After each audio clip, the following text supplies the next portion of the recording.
Kia ora. Before we get started, I just wanted to acknowledge that today is Suffrage Day, and the government remains very committed to our program of work in the space of gender equality and equity. I'm particularly proud that we've increased women's representation on public sector boards and committees to the point that it now is at 52.5%, and in 2021 almost 55% of new appointments were women. And as a Parliament in October, we will hit a significant milestone of having 50% female MPs, something for the whole Parliament to be proud of. As you'll be aware, the Prime Minister, Jacinda Ardern, will attend the funeral of Queen Elizabeth II in London tonight, New Zealand time. The Prime Minister is accompanied by a number of New Zealanders representing our communities to provide tributes on behalf of all of us. As previously announced, here at home we will mark the passing of the Queen with a state memorial service and one-off public holiday next Monday, the 26th of September. I'm able to provide some further details on that event today. The state memorial service will be held in the Wellington Cathedral of St Paul from 2 p.m. on Monday. At the start of the service at 2 p.m, a national minute of silence will be observed. Both the Prime Minister and Governor-General will then speak at the service following their return from the Queen's funeral.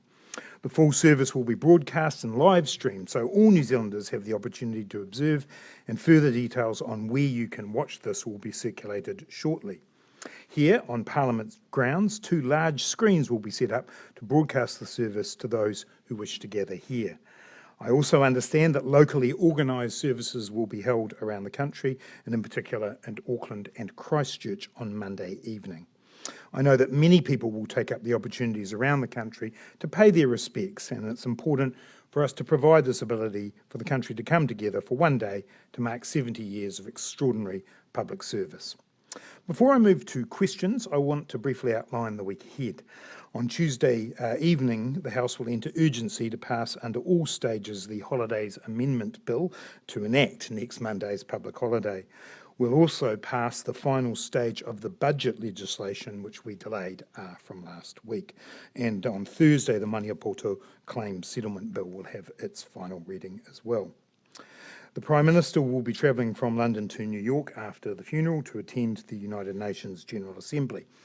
On Wednesday morning our time, the heads of government will be welcomed to the General Assembly for the opening of the general debate.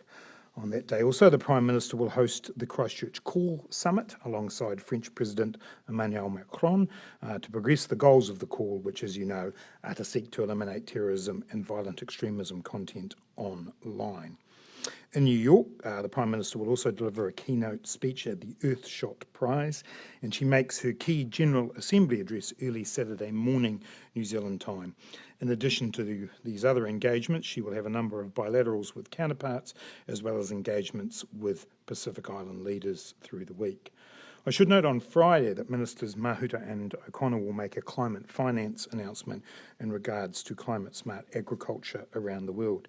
And speaking of Minister O'Connor, it's worth noting that he is overseas this week developing trade relationships in India and Indonesia. These both represent significant markets for New Zealand, and he will also be representing New Zealand at the G20 Trade Ministerial meeting. Happy to take your questions. Party to dump their Sam Uppendale statement today ahead of the Queen's funeral? I think it was pretty disrespectful and definitely pretty cynical. Cynical timing, you think? Why do you say that? Well, there were certainly other options, weren't there, for making an announcement like this, and I've been around here for quite a long time. I've seen, people decide to put things out on particular days, but there were certainly other ways of handling it that wouldn't have put it out on today, wouldn't they? What's your thoughts on the review findings or the investigation findings, and how do you think victims of bullying will take to those findings? Oh, look, the National Party and Christopher Luxon have to defend the approach that they've taken here. I think we should all take very seriously assault and bullying allegations, no matter where we are and what workplace we're in. Mr. Robertson, is there a sense for you that if this was Labor, if the same shoe was on Labor's foot, that National would go after Labor to no end? Oh, look, I don't know what the National Party did. It's always hard to tell. What I do know is that there was certainly options for the National Party about when they did this. I believe they held a a caucus meeting today. They had one scheduled for tomorrow, didn't they? Would you be proud to call Mr Uppendale a caucus member of yours? Well, he's not. That's the point, Ben. And the National Party need to defend the way that they've handled this and who knew what when and all of those sorts of questions. That's up to them. We've got important work to be getting underway with. But I just want to reiterate, I think in any workplace around New Zealand, we should be upholding the highest possible standards, and it's important that all of us make sure that we look after all the people around us. Take the personality out of it, then ask the policy sense of it. Mr Uppendale obviously campaigned on law and order issues. He says various things in his maiden speech that don't really ring true with his personal experience. Do you think it blunts National's attempts to be a tough-on-crime party? Well, I think it's very important to be consistent on all matters of public policy. And, the public do have a fairly good radar when it comes to inconsistency in the way people treat different policy issues. And certainly when it comes to issues around crime and youth crime, it's important not only to, make sure we stop that from occurring, but get to the root causes of it. What do you think it says about transparency in terms of not releasing the terms of reference or any of the report? And can you say, as a senior leader, that if there are allegations of bullying or any other sort of nature against an MP in your caucus, that you expect that there should be, if there is a level of a report, that you expect that there should be terms of reference and at least an executive summary of some description released? Well, what I can say is what we did. So when we had the issue that we had with a staff member, that Maria Dew actually undertook that investigation, we did release an executive summary, and I'm sure you and others would be expecting the same thing from National. Minister, have you got any updated costings of how much the public holiday will cost next Monday? Nothing more than what was announced last week. So MB looked at it and came up with a range, which, if I recall, was somewhere between a net positive of about 30 million and a net negative of about $130 million. I think obviously these things can be uneven in the sense that some businesses, particularly in the hospitality area, for example, no doubt will have plenty of custom. Others where there'll be a cost where they may not be able to open for whatever reason, there might be a cost against them. So, these things will be felt differently around the community. But in the end, we've made a decision here that we believe this is the right thing to do to show respect to somebody who has been our head of state for more than 70 years. It's effectively a 1 in 70 year event. Do you think if people use that public holiday just to have a holiday, go shopping down the beach, what have you, that they're showing disrespect to the Queen? Oh, look, I think most New Zealanders will take some time on the day to reflect on the role that Queen Elizabeth II has played in New Zealand society. Equally on other public holidays, when we have Christmas or whatever, people spend that in different ways. We want to give people the opportunity to do that. It's a mark of respect from the government, from Parliament, when the bill passes, and different New Zealanders will treat the day differently. Have you got an estimate of how much the service and the broadcasting of that will cost? No, I don't have that estimate at all, but I'm sure we'll be able to get that through for you. In Australia, the Treasury there a few weeks ago released a report on long COVID showing 31,000 people each day aren't showing up to work because of it. $300 million cost to the economy. Have we got any similar measures here? Do you think that our Treasury should be conducting a similar analysis? To answer the question, we haven't done that depth of analysis. We do have a long COVID expert advisory group. I think it was established in May, and it is obviously looking at all of the issues that are surrounding that work. I believe the Ministry of Health may have just recently put through the health system a call for expressions of interest in some research into long COVID. I think that's an important thing for us to do. And so, like everyone in the world, we'll be continuing to track this. It's obviously a very new situation, and I don't even think there's a diagnostic tool per se for it at the moment. And so, therefore, for people who are experiencing it, it'll be potentially challenging. I think it's important that they feel heard when they go and see their GP. I know that GPs have been issued with, I think, what's called pathways or guidelines around how to work with somebody who's expressing the fact that they might have long COVID. But we're all learning as we go, and I have no doubt there'll be more work done on this in time. It's important, though, as the finance minister, for you to have a sense of what the impact of this could be on the economy. Quite a lot of people getting disabled, potentially never being able to work again. Yeah, look, and I take seriously anything in that regard. It's just very, very early days, Mark, for that, but I'm sure in time the Treasury will work with our colleagues from the Ministry of Health on these matters. related COVID question. There seems to be a bit of confusion over whether masks are required to be worn in GP clinics. Are you able to clarify that? Because the COVID website seems to say one thing and the Twitter page seems to say another. Oh, well, we should always be very careful about getting your news from Twitter.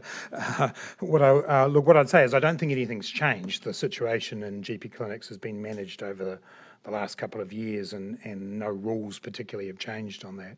I think the situation here is that the announcement that was made last week was about visitors. So I think we can all imagine the situation of someone visiting an aged care facility, for example, and thinking, well, that person should be wearing a mask.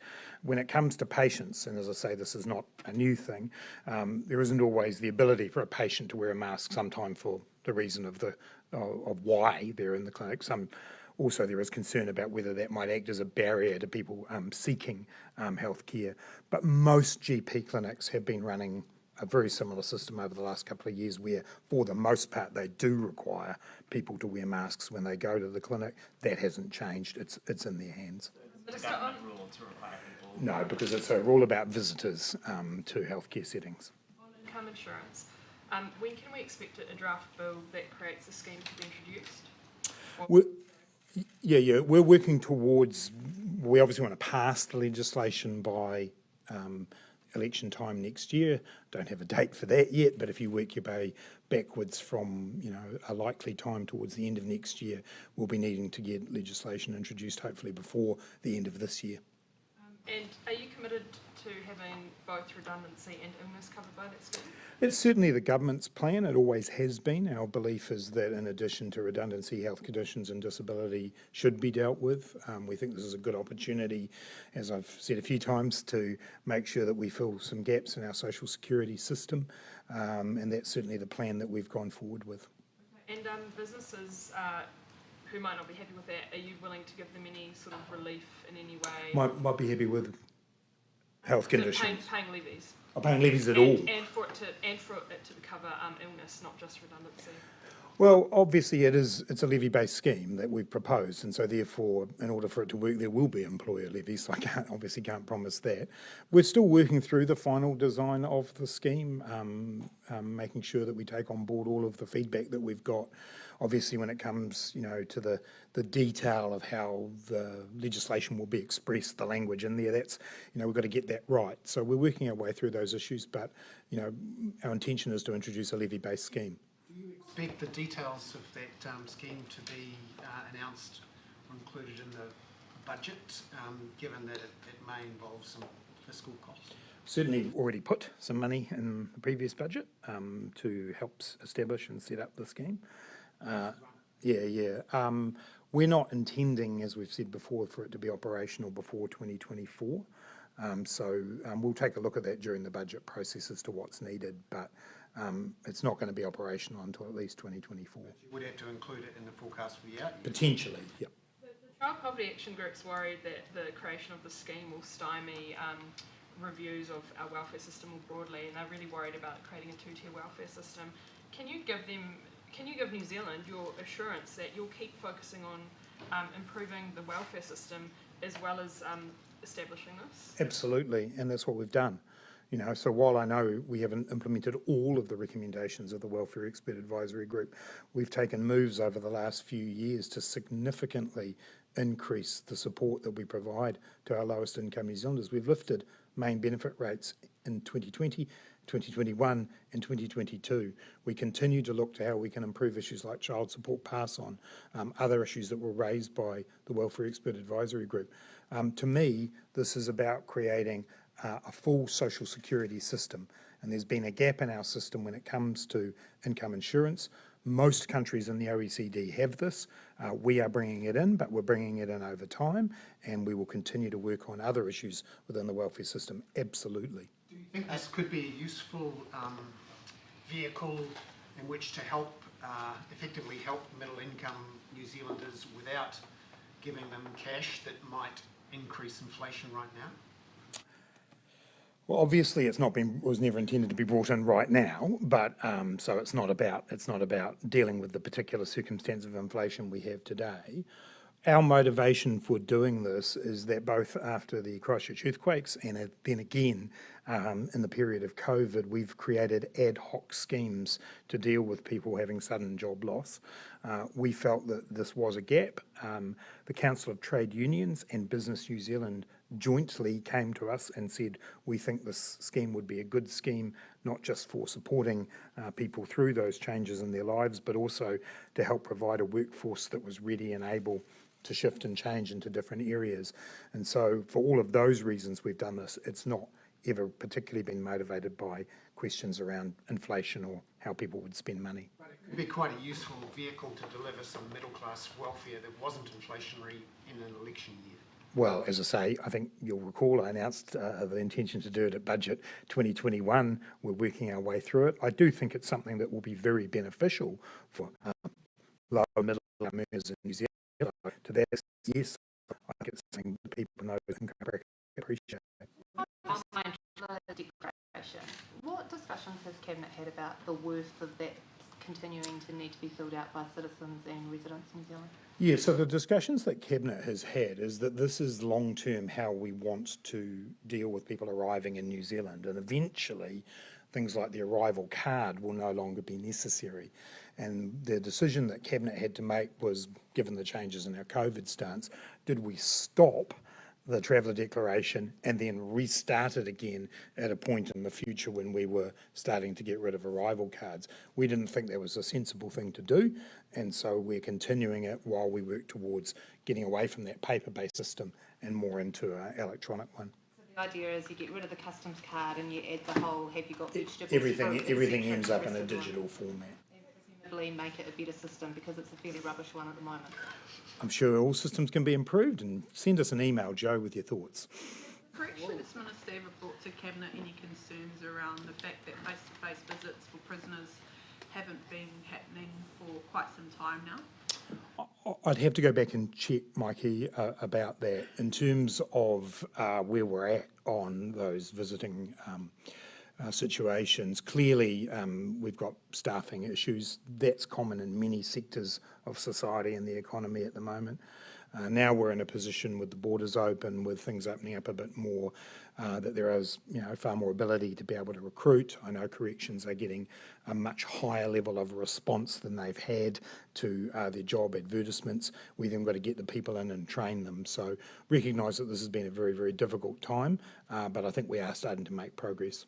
Different situation to other industries that are facing staffing shortages though, isn't it? Because these are actually families who are being kept apart because of a lack of staffing, and so ultimately families and prisoners are paying the price for a department who can't staff its operations. Well, as I say, I put it in I still think the context is the same context in terms of the fact that, yeah, there are staffing shortages. We have obligations, as you say, to try to make sure that families can see each other, visit, talk to each other. I know that Corrections has been trying to do that through other means other than in-person visits. They are now increasing the number of in-person visits, and we're increasing the staff. Corrections also has obligations on health and safety for their staff that sit alongside their obligations that they have to those families. We've got to get the balance of that right. We know we've got to improve things, and as I say, there has been increased interest now in terms of the ads that Corrections are putting out, and I'm sure we'll see more staff come on board soon. Asked about whether New Zealand should become a republic. Jacinda Ardern, I think other people will say it's never been brought up before.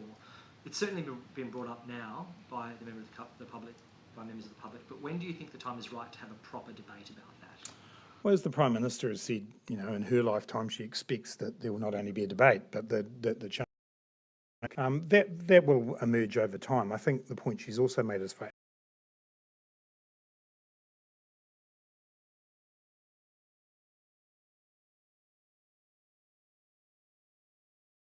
when this wasn't one of them, but I'm quite sure over time New Zealand will have that debate. She's ruled out that happening under her leadership at all. Yeah, and as over time, as I say, she's got many years left in her lifetime, Ben. Let's hope so. Do you expect that? Well, can I ask your thoughts on what sort of king you think King Charles III will be? He's obviously come to New Zealand several times. He had a very thought-provoking speech in Waitangi in 2019. He obviously understands New Zealand's many nuances better than most people probably think. How do you expect he'll take to that debate and specifically looking after New Zealand? Oh, look, I think, as the Prime Minister again said after meeting him, he's a person with a great deal of interest in what's happened in New Zealand. As you noted, he's visited New Zealand a number of times, and I expect he'll visit New Zealand again. He's also a person who has expressed his views on issues that matter to New Zealanders, like climate change and the environment and so on. And so, I think all of those things mean that, he will fulfil his duties well as a monarch. The national policy statement for highly productive land announced yesterday, what advice did Cabinet get about how much that would restrict land supply for housing and therefore reduce the number of houses available in the future? Look, I mean, obviously, if we had an open slather on building houses absolutely anywhere, then clearly whenever you have rules, it limits the number of houses that can be built. What Cabinet was, or what as ministers we were certainly aware of, is that it is quite possible for us to see intensification in other parts of a city that can make up for land that won't be used because of these changes that we're making. So, per se, I can't recall specific advice, but in general, it is completely possible to be able to continue to build the houses that we need, whilst also protecting land that provides elite soils. So it puts more of the load up onto densification for cities. What extra resources is the government going to put into public transport funding and infrastructure funding for councils so they can actually deliver on it? Because at the moment they say, you keep telling us to densify, but we get smacked by our ratepayers and we can't afford it. Well, obviously we've had a number of funds to support infrastructure, and the most recent of which is the Infrastructure Acceleration Fund, which has already announced projects that we'll be funding to make sure that infrastructure is there for councils to develop, and we'll continue to work in. To projects on the fringes though. Yeah, well, some of it can, in time, as we rear on, I'm sure that can go into the cities as well. Development within cities always tends to be a partnership, so there will be some expectation on local government to be able to step up and do their bit of that.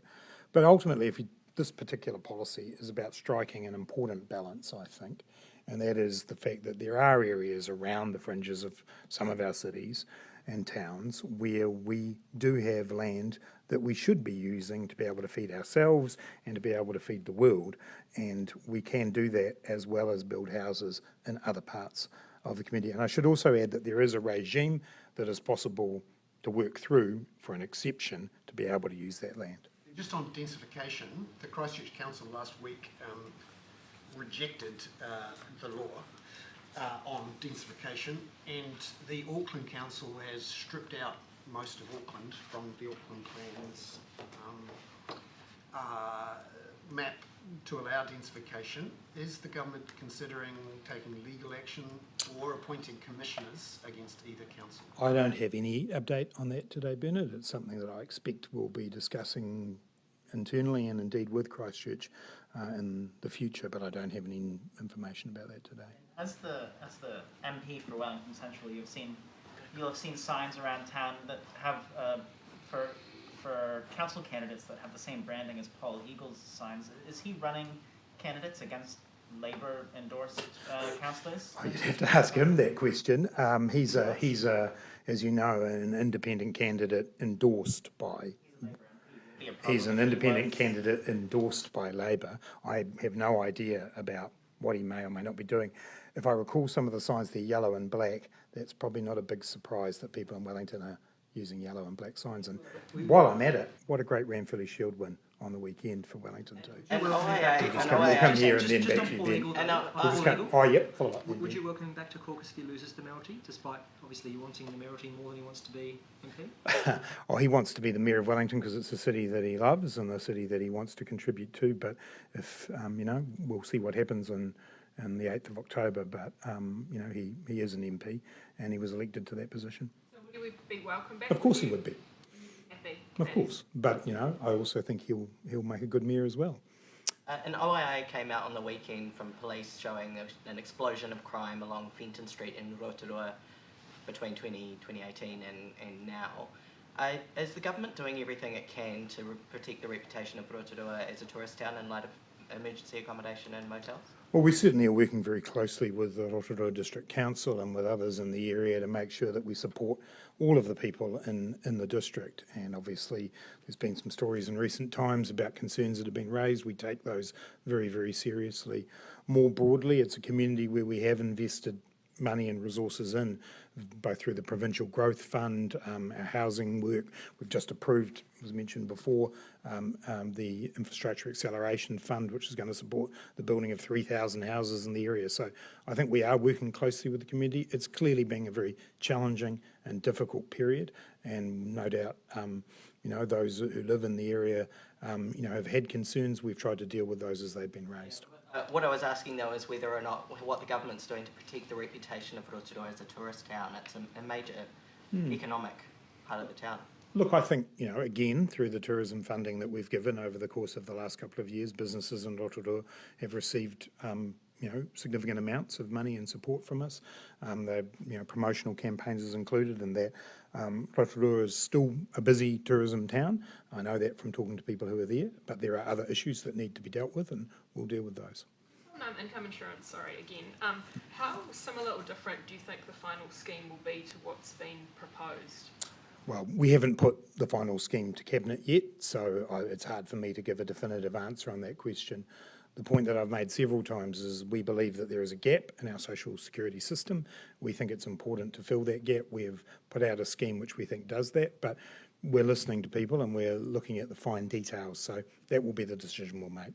Just your speech on Friday, in which you talked about potentially changing the sequence of investment to account for the struggling or busy infrastructure sector. Are you looking to slow down or delay any of the New Zealand Upgrade transport investment program over the next year or two because of the shortages of labour and materials? Yeah, look, we're no different than anybody else who's working in construction or infrastructure in that, issues around building supplies, materials, labour supply affects us just as it does everybody else. We're continuing on with the NZ Upgrade program. Minister Wood and I regularly review it. We do particularly look at issues like phasing and sequencing. And so that's an ongoing process, yes, but we're still committed to the projects within the program. Would you also phase it or sequence it to help the budget situation and to take pressure off inflation? Well, certainly on the first of those, the money's allocated, so that's there as we work through. It's not to take pressure off the budget, capital B. It's to make sure that we can manage the program and the program budget. And in terms of inflation, it's not a particular driver for us, but we're very aware in terms of that. But we're very aware of the fact that we're working in quite a limited marketplace in terms of labour and in terms of building materials and so on. But it's not that we're sitting there trying to save points off inflation by the New Zealand Upgrade program. So should we expect some sort of resequencing in the next few weeks? We continually look at the projects. As Finance Minister, did any public funding go towards questionable last-minute refereeing decisions in the Legislative Cup? Well, what I saw there was the real importance of making sure that you listen to the referee and listen to your fellow players who were also telling you to listen to the referee. I'm the son of a rugby